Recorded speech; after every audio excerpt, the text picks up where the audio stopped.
Les enjeux liés à la relève agricole et particulièrement au coût de transport ont animé les discussions avec le ministre de l'Agriculture, Donald Martel, de passage dans la région cette fin de semaine. Les distances à parcourir, l'espèce de désavantage que les producteurs agricoles ont ici. On va travailler là-dessus. Pour une ferme moyenne, là, tu sais, ça peut aller de 10 à 15 000 par année de coûts de transport, là.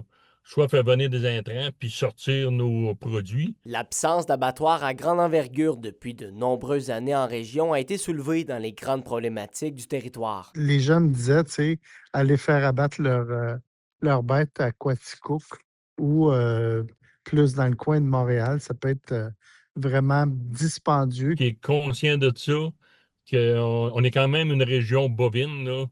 On peut développer, on est une région en fourrage. Il va falloir qu'on en transforme plus c'est dans notre région. Les producteurs de grains d'Abitibi-Témiscamingue vivent eux aussi les problématiques liées à la distance, alors qu'ils importent des produits à épandre dans les champs et exportent leurs grains.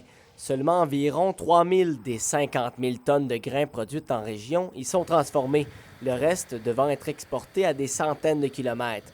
Davantage de centres de transformation seraient donc bien accueillis.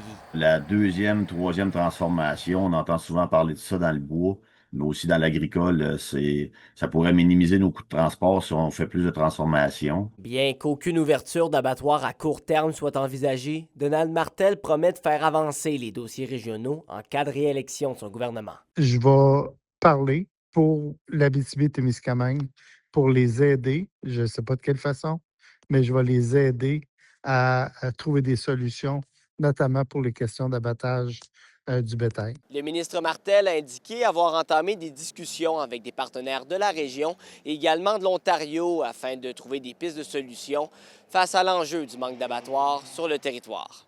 William Maillé, RNC Nouvelles, Rouyn-Noranda.